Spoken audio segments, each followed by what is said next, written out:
I think I'm beginning to understand sort of a bigger picture, and again from the podcasts that I've listened to of yours, and the reason why we back up, and ultimately it is about disaster recovery. Trying to get the your business back up and running as quickly as possible.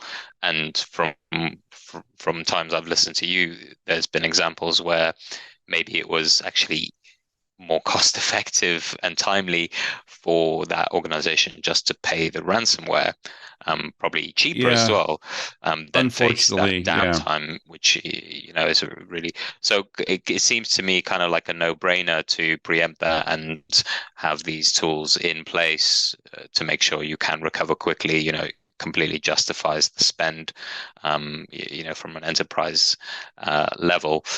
Um, Yeah, I think that maybe too many people have focused too much, or well, from a balance perspective, a mhm. little too much on making sure we can recover fastly. That's not a word. Quickly, um, making sure we can recover quickly, but also they have to do that aspect of making sure that the backup system can't be used as a source for For the attack. exfiltration of the Yeah. data, Hmm. right?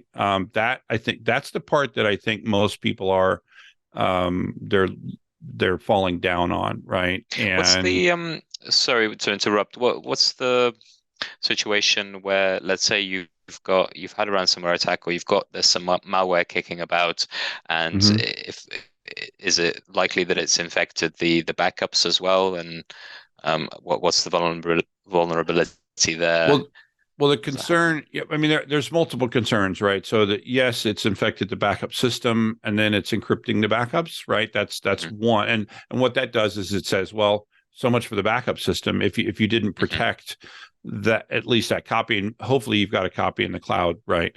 And that's part of it, right? Another part is that, and this is something else that Druva has to deal with, and that is that the dwell time, as they call Hmm. it, right, of a typical malware attack is actually quite long, and it Hmm. could be encrypting data over time. And if you Right. don't have something that's detecting that, it could actually go on for quite some time. Doing a restore of a server that has a lot of data that was encrypted over time is quite problematic. We have a Right. feature that specifically is designed to deal with that, that basically does it in a single restore and Hmm. restores all of the most recent version of every the most recent good version of every file. Well. But the last thing, and again, this is the one that I'm really concerned about, is that so if you're using a backup server, and if root or administrator of that backup server can be used to then gain control of your backup system, right? Whether it means if I'm root, I can basically do anything in the backup system that I want, Right. or administrator, right? If I'm It's administrator, like I a can do anything godlike in the backup access. system that Yeah. I want. Yeah, godlike access. If I can do that, I can do restores, and I can do any restores that I want, and I can restore them, and I can exfiltrate. I'm going to search through your backups. And by the way, these aren't script kiddies. These are very sophisticated people that are doing this, and they are Hmm. directly targeting these backup servers, and they understand how they work, right? So they log into the backup system, and they scroll through, and they're like, you know what, I'm going to target these backups because they're like Oracle backups. Hmm. They're financial, they're probably financials, and Got it. maybe even Yeah. server names can, and they'll restore that data to somewhere where they can get direct access to it and then I exfiltrate it, see. Okay, right? that's And a then once different they've approach. exfiltrated Yeah. it, now forget the fact that you encrypted it at all. It's not encrypted anymore, right? Yeah. So either that, or directly, there are ways, depending on what encryption that you've used, there are ways to directly decrypt the backups if Hmm. they're sitting there on disk. This is why I don't want you to have them sitting there on disk, Right. right? Got So it. it's easy to encrypt them. It's also easy to well, not easy, but easier to decrypt them if they're sitting there as files, right? So that's why you don't want to have them stored as files. This is why you Hmm. don't want to have connecting Active Directory to your backup system, or whatever you're using as a Sure. authentication authorization service. This is all about limiting the blast radius, Hmm. right? So let them attack the data center, but at least this would separate and make sure that your backup server isn't being used as a source for exfiltration, or uh, basically being obliterated in an attack so that you can't use it as a way to defend against a traditional ransomware attack. Very good. Yeah. Sounds like well, a lot to unpack there in one bit. Yeah, Definitely, that I've heard things about kind of those slow burner attacks, like you mentioned, where they're just doing one file at a time. Similar kind of the threats that you can see from an insider threat perspective, where somebody's created a backdoor for themselves and they're gathering credentials, gathering details, but it's flying under the radar until right. the main attack actually happens.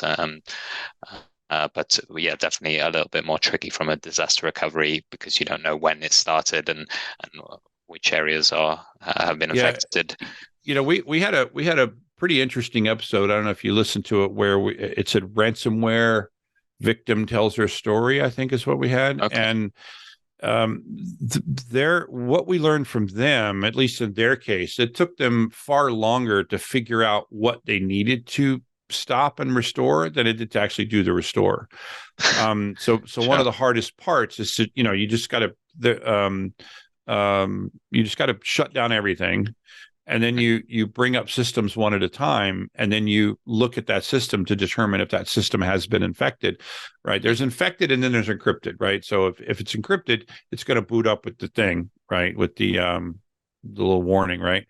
But if it could be infected but not yet encrypted, meaning that Right. it has the malware on it. So you got to look for that, because Yes. it just might not have got around, and you have to do that Okay. in an isolated way, right? So you got to cut off external internet access, because you don't want to boot it up and then it contacts its command and control server, Mm. and then it by the way, I just throw this in. That's another thing I like to talk about with backup servers, is to make them dumb from a DNS perspective. Okay. So, because once a piece of malware gets into the box, the first thing it does is it turns around and it tries to reach its command and control server.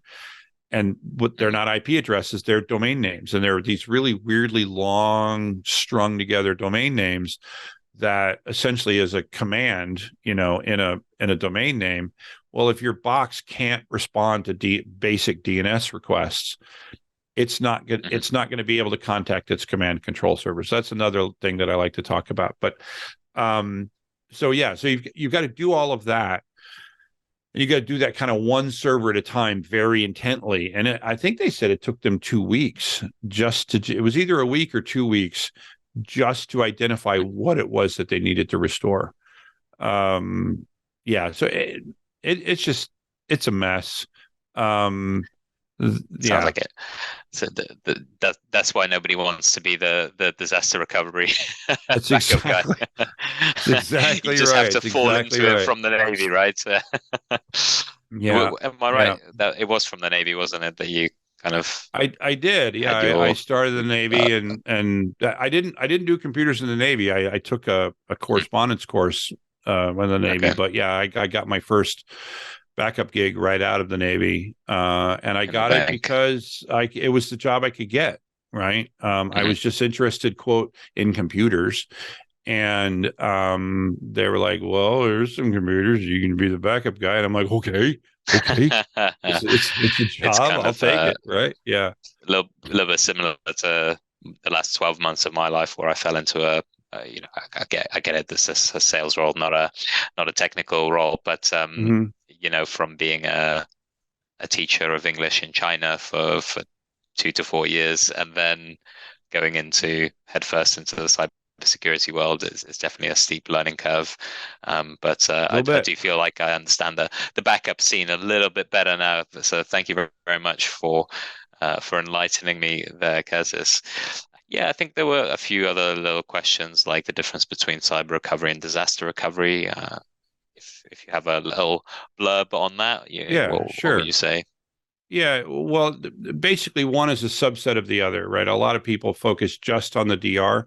The big difference between a cyber recovery is that the attack is ongoing, right? With Right. the typical disaster recovery, the hurricane's over. Hmm. You just have to recover. With a cyber recovery, the attack is still happening as you're trying to recover from it. So that's the big thing, because so you do have to do a DR as part of a cyber recovery, but you have to Sure. stop the attack first. Right. That's what we So were talking it's about a few minutes ago. Yeah. so like kind of damage limitation as it's ongoing and Yeah. figuring out next steps. Okay.